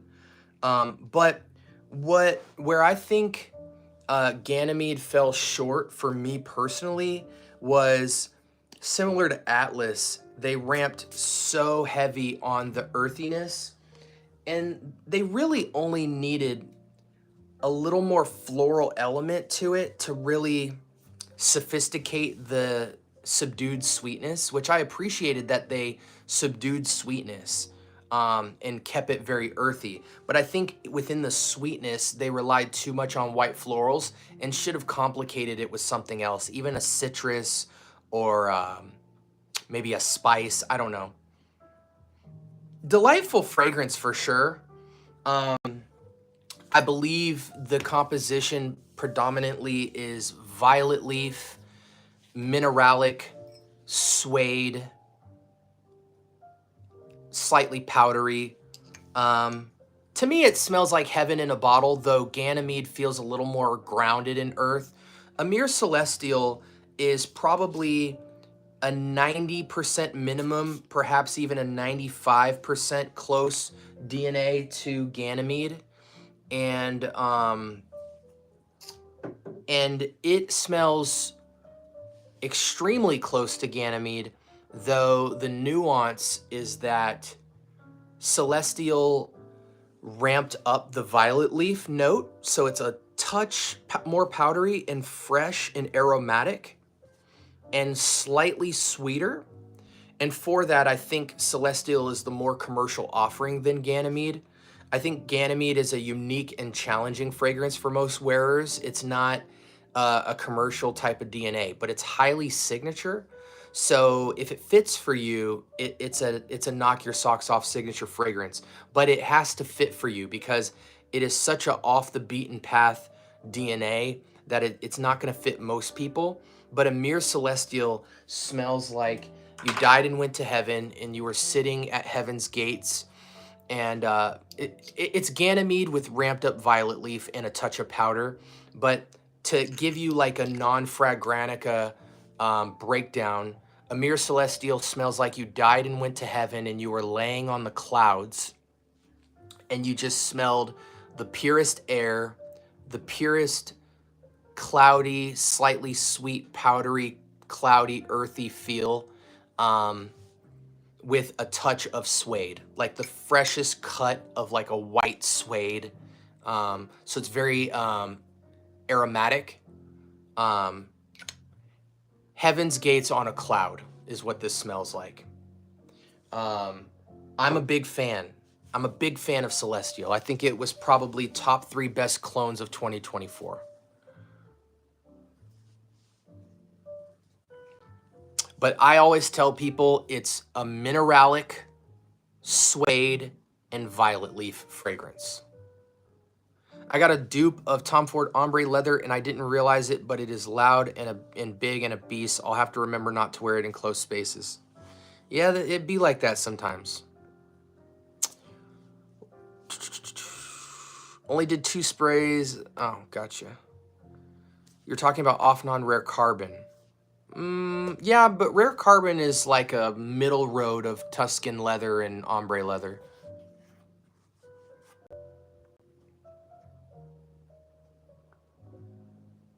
What's the scent profile on Dolce & Gabbana the 1 and what season? Because I need a summer. Dolce & Gabbana the 1 is mostly considered a vintage date night fragrance. Some people would say it's timeless. Some people say that the DNA is just outdated by so many better DNAs like Givenchy Privé or Dior Homme or Gucci Guilty Elixir or even Jean Paul Gaultier or the Most Wanted Parfum or Wanted Parfum, things like that. But a lot of people in FragCom do consider it a classic date night timeless fragrance. I think what you're dealing with is a cardamom spiced sweet nighttime fragrance. Let me see if I'm missing any notes.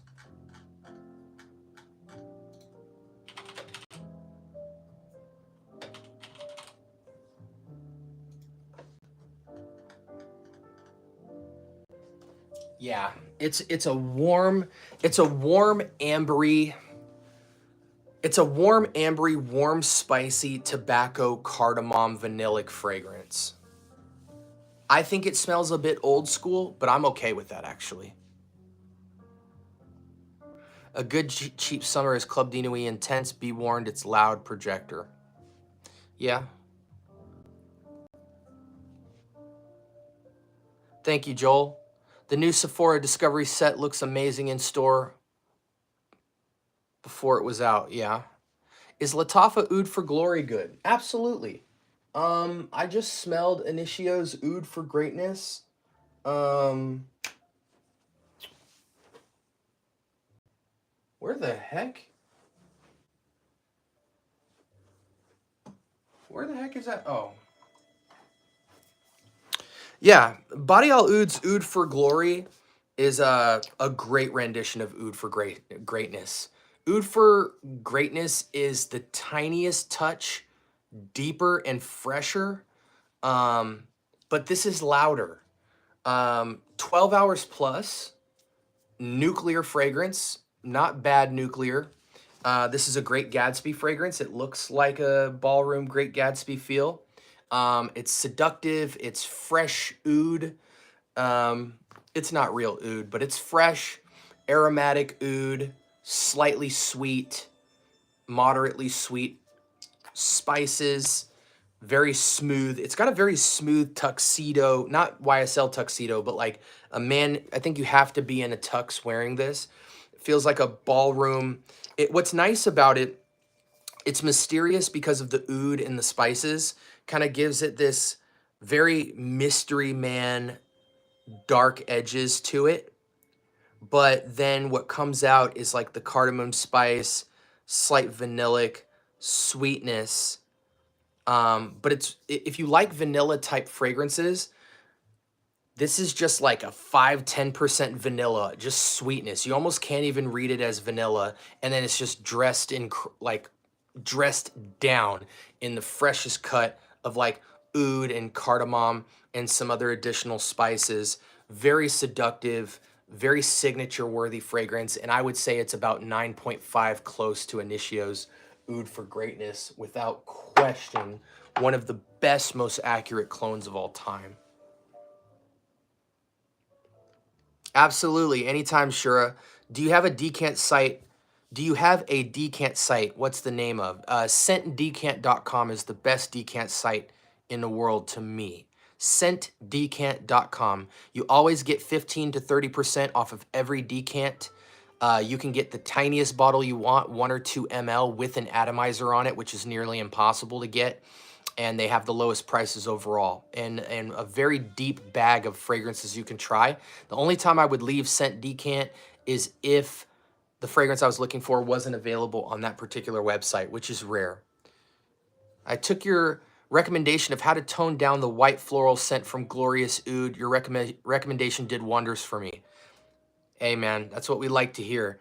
Sometimes it's about toning down or toning up a fragrance.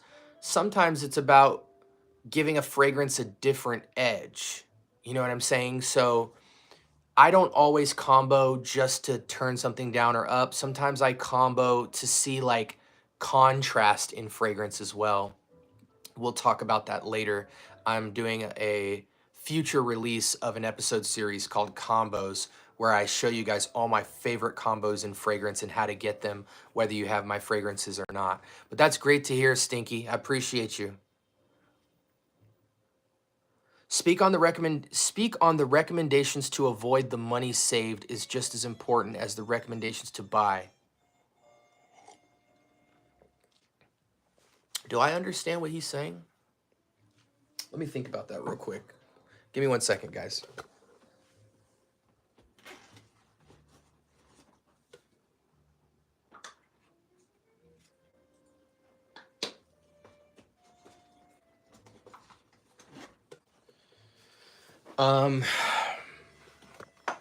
Okay. Speak on the recommendations to avoid the money saved is just as important as the recommendations to buy. So you're asking me, speak on how important it is to save money, not just buy. That's a weird, you phrased that very weird to me.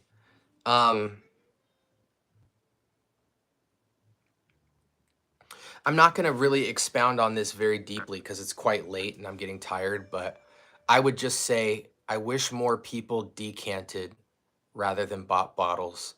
If we just simply decanted more and went to Sephora and Ulta Beauty more and went to Neiman Marcus more, we would have a smaller collection, but a much more beautiful collection because we've eliminated fragrances. And by figuring out more and more of what you don't like and what doesn't really move you, and by educating your nose on accords that gravitate to you and different use cases you have for different accords, you'll have a better collection. And that's why I'm doing my combo series, because I'm going to show people a lot of fragrances that people would consider duds that when paired with a different fragrance makes them come alive and become signature worthy scents. And that's something that I think too many people sleep on. I have the entire Banana Republic line below me, and there's many fragrances that I would not wear from the Banana Republic line. Tuberose Overdose, Dark Cherry and Amber. Would never wear these. These smell like female body sprays. However, when you take something like Bentley for Men Absolute, smoky, resinous firewoods, and put it under Dark Cherry, now you have something close to L'Homme Ideal Extreme. Cherry, almond, champagne, but darker. Same thing with Tuberose Overdose. Or when you take an earthy vetiver and throw it under one of these heavy fruits, now you have a fresh, masculine, charming fragrance where the emphasis is on woods and herbals, and just the background is a touch of sweet. So people write fragrances off too fast as duds, and they don't know enough about fragrance to really repurpose fragrance. Take care, Joel. Thank you so much for your moderation, buddy.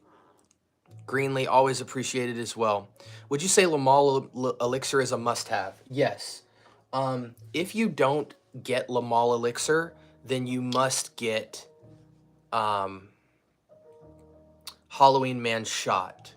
You have to have that DNA. Tobacco, honey, lavender, mint, incense. Yeah, in my humble opinion, if you don't have Lamal Elixir, you need to have one of the following 4 fragrances. You need to have, and they're all in the same wheelhouse. That's why I'm recommending one of the 4. You must have Lamal Elixir or Spice Bomb Extreme or Tom Ford Noir Extreme or Halloween Man Shot from Jesus de Pozo. You have to have at least one of them. That is a base DNA that will stop you from buying so many vanilla-based fragrances, it's not even funny. If you need another designer, Mercedes-Benz Club Black Edition is another one, but I think the 4 I named from you beat that out. But a lot of people, Mercedes-Benz Club Black Edition is their signature date night fragrance in the young crowd. But so you can do that. I have 1 million Elixir. Okay. What was that bottle that looks like a cigar on your left? Oh, this does not look like a cigar. This looks like YouTube will flag me.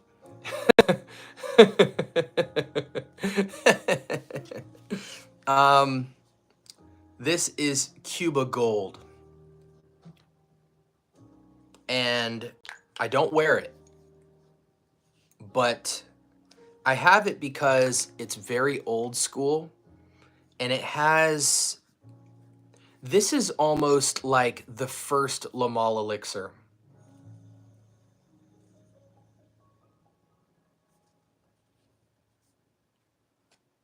This was Lamal Elixir and 1 million, 1 million Elixir and Sauvage and Halloween Man and Noir Extreme. This was that fragrance before any of those.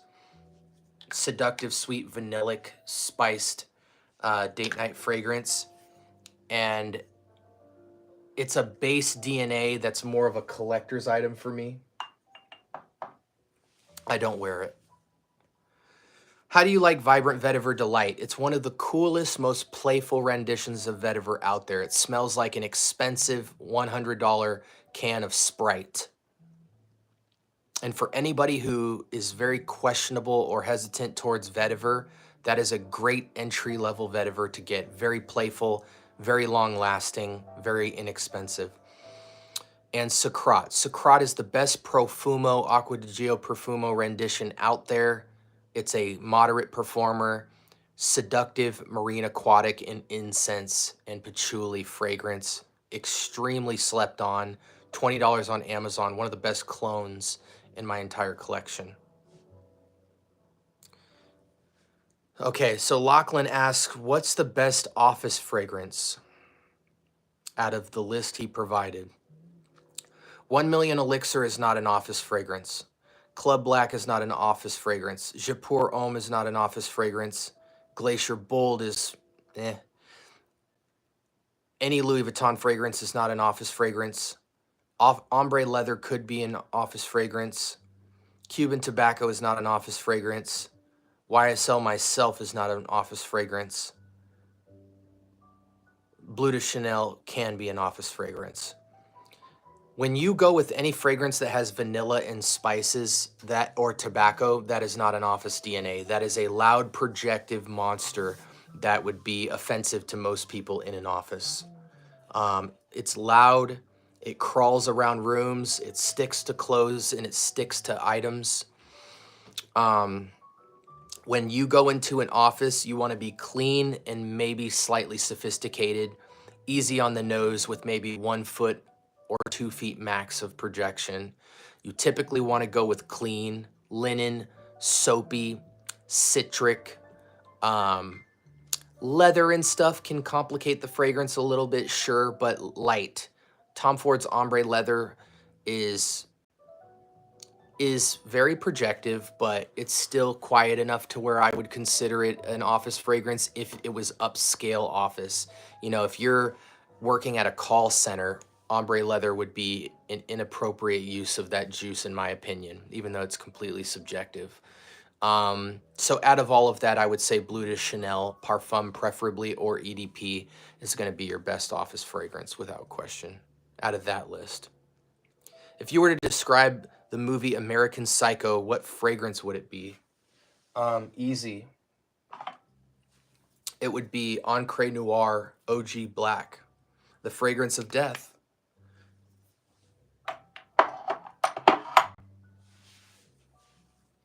I tried Goldfield and Banks Purple Suede. It was so good. Lavender and leather, so unique but expensive. Yep, for sure. My first frag was Valentino Born Aroma Intense. My first fragrance was probably my first real fragrance was Acqua di Gio Armani Eau de Toilette. When you were talking about this week's hits, but the times you helped save money. I don't get that question, Mally. I'm sorry. Maybe I'm just a bit tired. Do you agree Hugo Boss Bottled could have been good, but shocking performance? I don't care if a fragrance has bad performance. I would not call a fragrance bad simply because it doesn't have performance. I would just simply spray it more. Boss Bottled and Boss Bottled Absolute are great Hugo Boss fragrances. Encre Noir à l'Extrême, bro, amazing layer frag. Thanks for the recommendation. Been testing it with everything and loving it. Riles, that fragrance has an incredible maceration to it, and it will make any fragrance you put under it very mature. Always use it as the bottom fragrance, you know, the fragrance you spray first before whatever else, and it will just do wonders for you, man. Glad you have it. Is Vo Elegante a good Naxos clone from Xerjoff worth buying? Yes, it is. Vo Elegante is a classic clone of Naxos. So yeah, it is. It's worth the money. Spice Bomb or Le Male Elixir? Le Male Elixir. And Noir Extreme over Spice Bomb. What do you recommend me to get for the office where I get good projection and sillage but inoffensive? See, good projection and sillage to me is 1-2 feet in the office.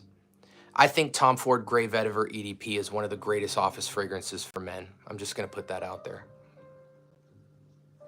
After that, you have fragrances like Mercedes-Benz Intense. You have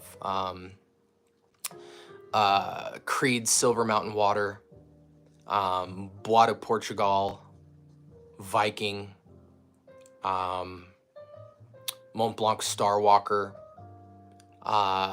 Dolce & Gabbana Light Blue Eau Intense, Ferragamo Bright Leather, things like that. Have you tried Ardal Zafran Sahib Intense? Of course. Best imagination clone on the market.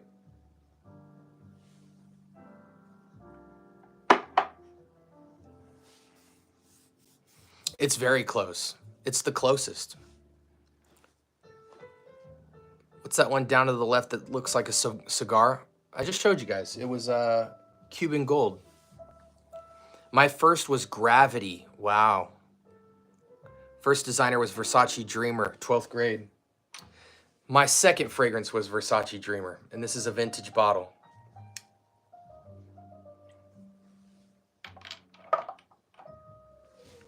All right, guys, we're going to head out soon. Any last minute questions, you got 60 seconds to do so. Thank you guys so much for tuning in. You got a Zara fragrance back there? Yes. Zara Man. $40 on Triple Traders. The best Tom Ford Black Orchid clone ever, and I actually think it beats out Black Orchid because it's fresher. Money well spent. Incredible date night fragrance. Eternity. Yep. I don't rock with Eternity too much now, but I rock with CK Defy. It's very nice. Very nice fresh vetiver office fragrance. Best cheap summer frag I have, light blue and Decant of Le Beau. Nice. Do you like that Jean Paul Elixir clone? I forgot the name. If you're talking Lionheart or Kingdom, yes, they're incredible clones of Le Mans Elixir.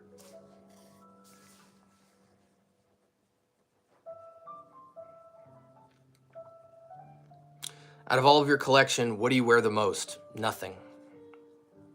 I wear all my fragrances equally. Every day I wear a new fragrance. If I wear Vibrant Vetiver Delight, it will not get worn until 150 days from now. Thoughts on Cool Water Intense? Classic, but a little out of my journey. Inspiration is so citrus, it can be too offensive. Inspiration. What's inspiration? You mean imagination? Yeah, I don't wear fragrances back to back. I investigate fragrance right now. I'm in investigation mode. There's tons of DNAs I absolutely love and would love to wear again, but where I'm at in my fragrance journey right now, I like to spend a lot of time with fragrances.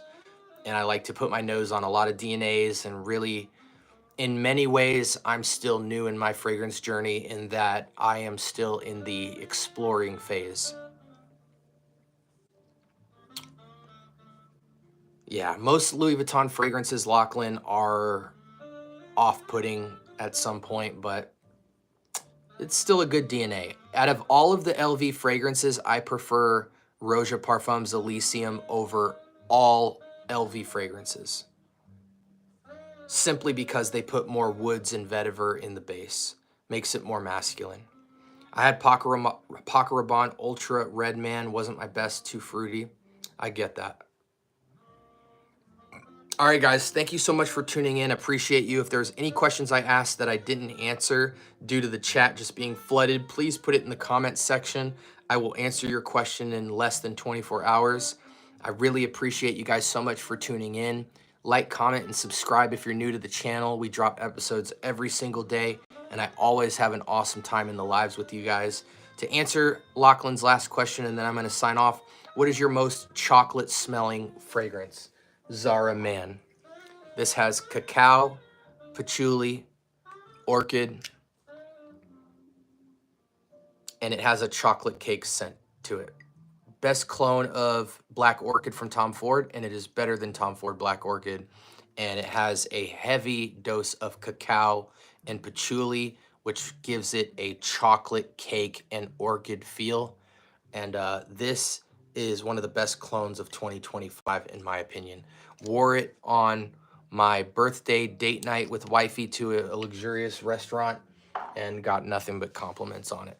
Thank you guys so much for your questions. Love the community. Love all you guys. And again, copy paste your questions in the comment section of this video. I'll be happy to answer those. You guys have a blessed night. This is the Scent Bubble signing off.